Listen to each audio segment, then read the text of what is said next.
En el primer capítulo, Santiago nos dijo a los que estamos pasando por pruebas que si alguno necesita sabiduría en medio de sus luchas, que la pida a Dios, el cual da a todos abundantemente y sin reproche.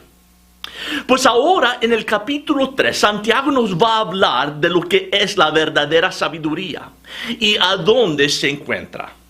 Y la sabiduría es tan importante, especialmente concerniente a este segundo ingrediente para hacer limonada, de ser lento para hablar. Nosotros compartimos la historia de Job y sus 3 amigos, Elifaz, Bildad y Zofar. Como saben, Job sufrió unas pruebas horrendas.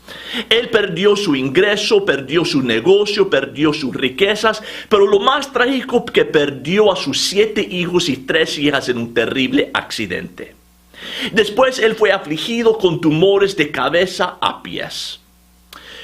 Cuando la palabra llegó a sus 3 amigos de lo que le había pasado, ellos vinieron a consolarle, para estar a su lado. Y nos dice cuando lo vieron de una distancia que ni lo reconocían. Y en un acto de tristeza se rasgaron sus ropas, cayeron en el piso y lloraron fuertemente. Se sentaron a su lado por 7 días y 7 noches, no diciendo nada porque no había palabras que podían comparar con el sufrimiento que él padecía.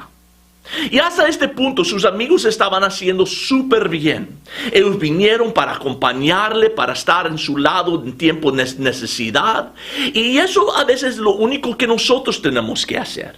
Cuando alguien está sufriendo, de solo acompañarles, tenerle de la mano, de llorar con ellos. Y ellos hicieron bien hasta que abrieron sus bocotas. Y ellos empezaron, como mucha gente tiende de hacer, de empezar a dar consejos y palabras de instrucción y con eso acusaciones y condenación. Que Job, si solo hubieras, o Job, ¿qué tal hiciste tal y tal cosa? Quizás no estuvieras sufriendo. Y a veces hacemos lo mismo, ¿verdad? Abrimos la boca demasiado pronto y por eso Santiago nos aconseja, sea lento para hablar.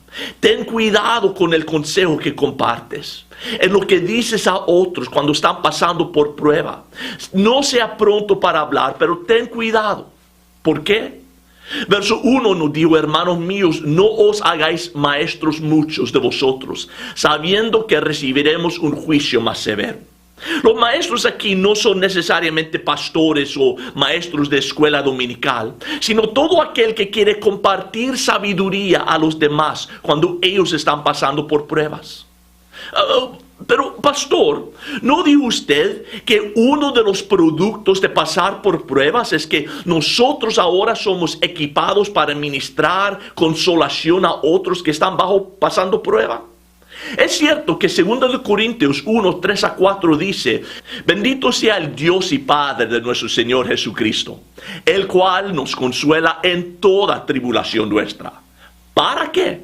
Nosotros podamos consolar a los que están en cualquier aflicción, con el consuelo con que nosotros mismos somos consolados por Dios.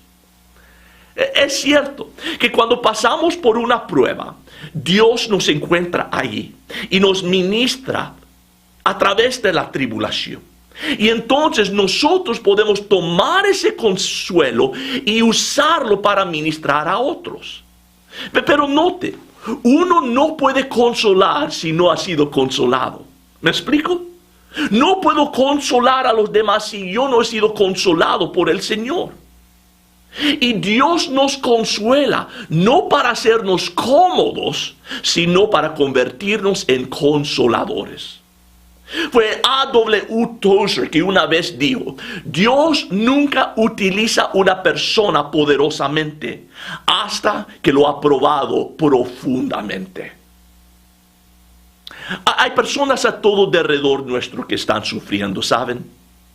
Y esas personas no se interesan en cuánto usted sabe hasta que sepan cuánto te interesas. ¿Y cómo es que nosotros nos aprendemos a interesar en los demás? De sentir compasión en nosotros pasando por pruebas. Así aprendemos. Si nunca has sufrido, si nunca has perdido, te es difícil tener compasión. Pues es verdad que uno de los productos de pasar por una prueba es de ser equipado para consolar a los demás. Santiago no dice que no debemos hablar, de no aconsejar. Él dice ser lento para hablar. En otras palabras, ten cuidado en lo que estás diciendo, si en verdad viene de Dios o no. Pero por 29 capítulos, Elifaz, Bildad y Zofar escudriñan a Job buscando en qué culpar su padecimiento. En ciertos puntos del diálogo, ellos están aún inventando acusaciones. No puedo comprobar eso, pero estoy convencido que estas palabras afectaron profundamente a Job. Inicialmente, Job no murmuró ni culpó a Dios, pero después de escuchar a sus amigos, su tono cambió.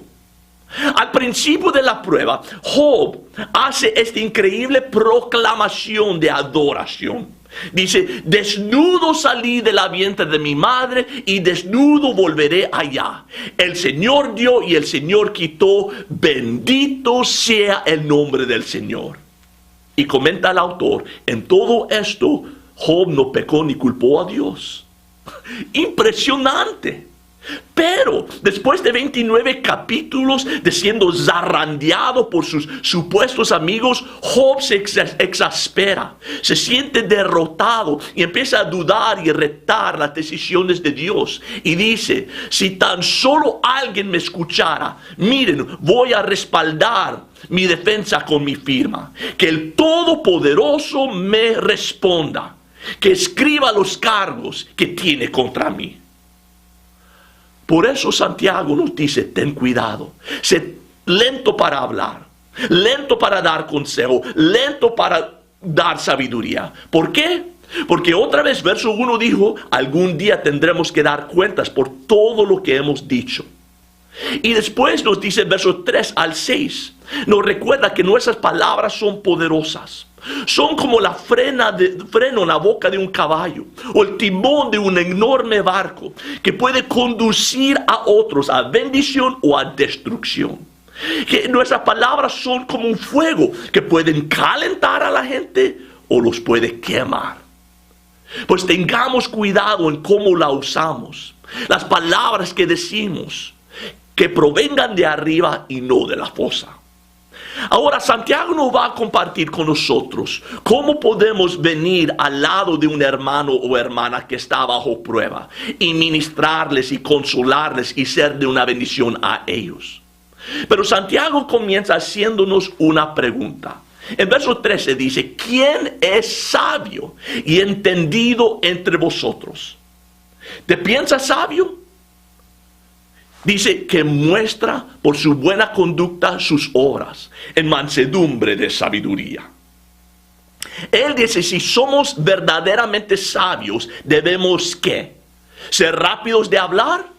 No, debemos ser rápidos en hacer. Si eres verdaderamente sabio, se revelará no en lo que dices, sino en cómo vives. ¿Cuál es la diferencia entre el conocimiento y la sabiduría? Bueno, conocimiento es información que hemos acumulado a través de experiencias, de razonamiento o estudio. En la otra mano, sabiduría es en las escrituras siempre es ligada a viviendo piadosamente. Es viviendo y aplicando lo que uno sabe. Como Santiago dice, que muestre por sus buena conducta. Pues puede haber conocimiento sin que haya sabiduría. Uno puede tener mucho conocimiento y poca sabiduría. El conocimiento es saber cómo usar un arma. Sabiduría es sabiendo cuándo usarla y cuándo mantenerla enfundada. Pues si en verdad eres sabio, demuéstralo por la vida en vez de los consejos que das. Segundo, dice, si en verdad eres sabio, debes de demostrarlo en mansedumbre de sabiduría. Mansedumbre, recuerdan, es poder bajo control. Es el retrato de un caballo fuerte que ha sido domesticado, amansado. Y Santiago dice, si en verdad tienes sabiduría, lo puedes demostrar viviéndolo. Segundo, por ejercitando control. Y eso es lo que vimos la semana pasada, que tenemos que mantener un apretón en las riendas, tener el timón fuerte y ejercer dominio propio sobre nuestras lenguas. En resumen, de ser lento para hablar. Pues ¿tienes sabiduría, amigo? ¿Sabiduría para compartir a la gente que está pasando por pruebas? Grandioso, vívelo. Y cuida lo que le dices a ellos. No seas un Elifaz, Bildad o Sofar.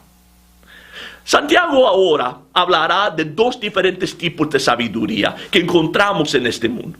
Uno bueno y otro malo. Uno beneficioso y otro perjudicial. Uno que conduce a la bendición y otro que conduce a destrucción. El primero es una sabiduría piadosa y la otra una sabiduría impía. Y nos va a explicar la motivación, la naturaleza, el origen y los frutos de cada uno. Ahora, empieza él hablando de la sabiduría impía.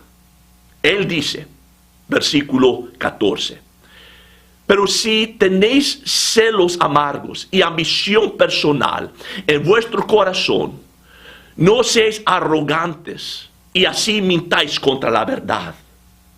La sabiduría impía es motivada por celos amargos y ambición personal en el corazón. Es la motivación. Hay dos motivaciones subyacentes detrás de esta sabiduría. Cuando esas personas vienen a ministrarte en medio de tu prueba, vienen porque tienen celos. El diccionario griego define esta palabra como sentimientos intensamente negativos acerca del éxito de otro. El por qué él y no yo. Pero no solo son celos cualquiera, sino celos amargos, son resentidos. Pues esas personas vienen no a ministrarte en medio de tu dolor, sino de regocijar en tu miseria. Externamente dicen, oh, lo siento, pero internamente están pensando, jaja, por fin recibes lo que mereces. Y su motivación también puede ser ambición personal. O sea, el querer verse bien. Que otros miran y digo, oh, Greg, qué espiritual, consolando a fulano, oh, qué espiritual. No son motivados por el amor, la compasión, sino ambición.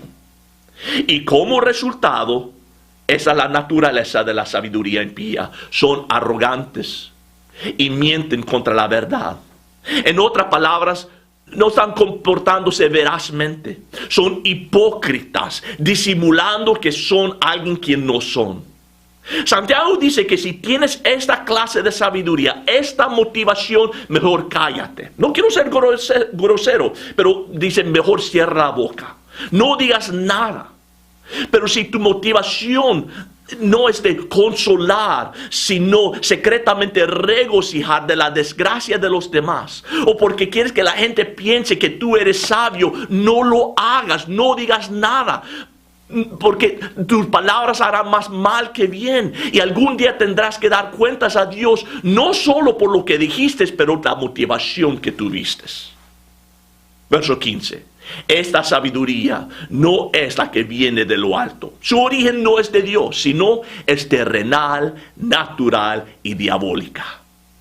De ahí origina, de ahí procede. Es terrenal, es de este mundo. Es natural, que no fluye del espíritu sino de tu carne. Y es diabólica, que viene del diablo. ¿Recuerdan ustedes en Mateo 16? Jesús le acaba de decir a sus discípulos que Él va a tener que dejarlos y que va a sufrir y que va a pronto morir.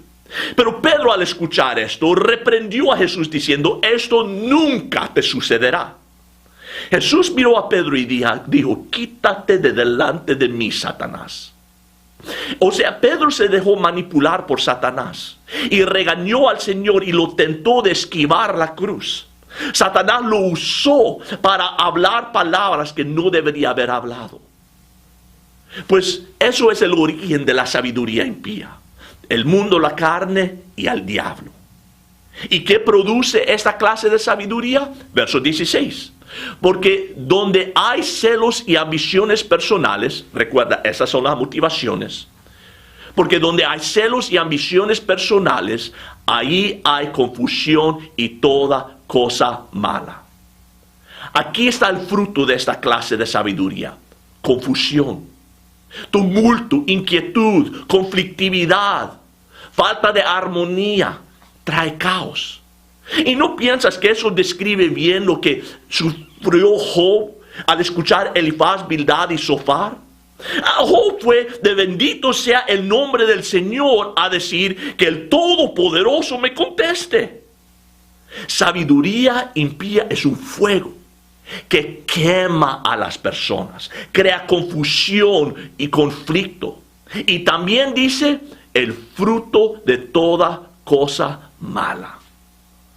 En otras palabras, podemos causar a nuestros hermanos en Cristo de tropezar y decir cosas que no quieren decir o hacer cosas que no deben de hacer. Si tu corazón está lleno de celos, de ambición personal, puede ser muy destructivo. Pero hay otra clase de sabiduría, el tipo bueno, el tipo que debes de tener antes de hablar, y se llama sabiduría piadosa. Verso 17. Pero la sabiduría de lo alto es primeramente pura. Esto habla de la motivación. La palabra pura significa incorrupto. ¿Qué puede corromperle? Bueno, es obvio: celos amargos y ambición personal. Cuando Santiago dice que es puro, esta persona no es motivada por celos o ambiciones, sino que viene en sinceridad, sinceramente preocupado, sinceramente compasivo, sinceramente interesado. No con ambición personal, no buscando cómo beneficiarse, sino motivado por amor genuino. ¿Y cómo se ve? ¿Cuál es su naturaleza? Dice, es primeramente pura y después pacífica. ¿Quieres escribir un libro de mayor venta? Escribe uno de cómo encontrar la paz. Raramente se ha escrito un libro con paz en el título que no se ha vendido bien. Porque personas buscan paz, pero solamente se encuentran en un lugar, en el príncipe de paz. Y una marca de un hombre sabio es uno que cuando comparta sus palabras conducen a la paz y conduce al atribulado al príncipe de paz. No es abrasivo, sino es calmante. Él no quiere agitar contiendas, más bien Él quiere ayudar el hallazgo de paz individual en Cristo. Sabiduría piadosa es motivada por amor genuina. Su naturaleza es que trae paz y es amable, es condescendiente. Jóvenes a veces dicen, yo no puedo hablar con mis padres. Eso es lo que significa esta palabra, que uno puede hablar con ellos. No te están gritando y criticando y juzgando, sino son accesibles. Esa sabiduría es llena de misericordia y de buenas obras. Está llena de gracia. ¿Recuerda lo que leímos la semana pasada en Efesios 4:29? Dice, no salga de vuestra boca ninguna palabra mala, sino solo la que es buena para edificación según la necesidad del momento, para que imparte gracia a los que escuchen. Hemos sido beneficiarios de la gracia, ahora debemos ser dispensadores de la gracia. Nuestro hablar debe de edificar, alentar, animar, impartir gracia, no condenación, gracia. Pero también es sin vacilación, dice. Es firme. No es una misericordiosa mielosa, sino si el afligido ha pecado, esta sabiduría no teme de decirlo, no lo minimiza, pero lo hace con gracia. Y es sin hipocresía. Esa sabiduría es genuina. Hemos hablado de dos tipos de sabiduría. Una impía cuya motivación es el celos y ambición personal. Su origen desde el diablo que manipula la carne y el mundo. Su resultado es el desorden y toda cosa mala. Entonces miramos la sabiduría piadosa. Su motivación es el amor. Su naturaleza es pacífica, amable, razonable, misericordiosa, pero firme y sincera. Pero ¿cuáles son sus frutos? La semilla cuyo fruto es la justicia se siembra en paz por aquellos que hacen la paz. Si siembras en paz, su fruto es la justicia. La sabiduría impía termina en toda cosa mala, pero la sabiduría piadosa resulta en paz y justicia. En otras palabras, compartiendo sabiduría piadosa ayudará a la persona a quien estás ministrando a alcanzar la justicia de Dios. Le ayudarás a alcanzar mayor madurez espiritual y mayor santidad personal. Si estás pasando por una prueba y alguien viene para compartir sabiduría contigo, de ministrarte, ¿cómo sabes si viene de Dios o no? Bueno, examina su fruto. Si está causándote confusión y consternación, inquietud, conflictividad interno, si trae caos espiritual y condenación, frustración, irritación contra Dios y los demás, es del enemigo. No recibas ese consejo, distancia de estas personas, no los escuches, no lo aceptes. Pero si te da paz, si te están conduciendo al príncipe de paz, si te hace regocijar en la gracia de Dios, entonces es sabiduría de lo alto. Acéptelo, escúchelo, recíbelo. Te ayudará a alcanzar la justicia de Dios, madurez y santidad. Pero si yo quiero esta clase de sabiduría, ¿cómo la consigo? Bueno, número 1, Santiago 1:5. Pero si alguien de vosotros se ve falto de sabiduría, que la pida a Dios, el cual da a todos abundantemente y sin reproche. Pues pídalo a Dios, ore. Segundo, búscalo en la palabra de Dios. Deuteronomio 4, 5 y 6 dice: mirad, yo os he enseñado estatutos y juicios, así que guárdalos y ponlos por obra, porque esta será vuestra sabiduría. Las escrituras nos hacen sabios, pero no solo al leerlo, sino al hacerlo.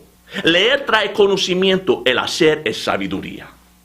Pues ore al Señor, lea la palabra. Tercero, Colosenses 2:3. De Cristo, en quien están escondidos todos los tesoros de la sabiduría y del conocimiento. Toda sabiduría y conocimiento están en Él. No dice que vienen de Él, sino están en Él. No tenemos que buscarlo en ningún otro lugar, menos en el Señor. ¿Quieren sabiduría? ¿Sabiduría piadosa? Busquen a Cristo. Crezcan en Cristo. Cada día enamóranse más de Cristo y serán sabios. ¡Wow! Cómo el tiempo nos ha volado y necesitamos un tiempo todavía para discutir y aplicar lo que hemos aprendido. Pero antes que se vayan, quiero darles su lectura para la próxima semana. En preparación del estudio de la próxima vez, quiero que lean Santiago 4, 1 al 10. Esto nos introducirá al tercer ingrediente necesario para hacer limonada, de ser tardo para la ira. Santiago 4, 1 al 10, vamos a aprender acerca de la causa y la cura de los conflictos. Y nuestro pasaje de memorización es Santiago 3:3. Y espero que todos estén haciendo esto, ¿ok? No hay mejor manera de implantar la palabra en tu corazón que por medio de la memorización. Pues la próxima semana tendremos 2 y 3 memorizados. Bueno, amigos, busquemos a Jesús. Acerquémonos a Él, aprendamos de Él, enamorémonos de Él. Y en el proceso descubrirán que serán verdaderamente sabios. Que Dios te bendiga.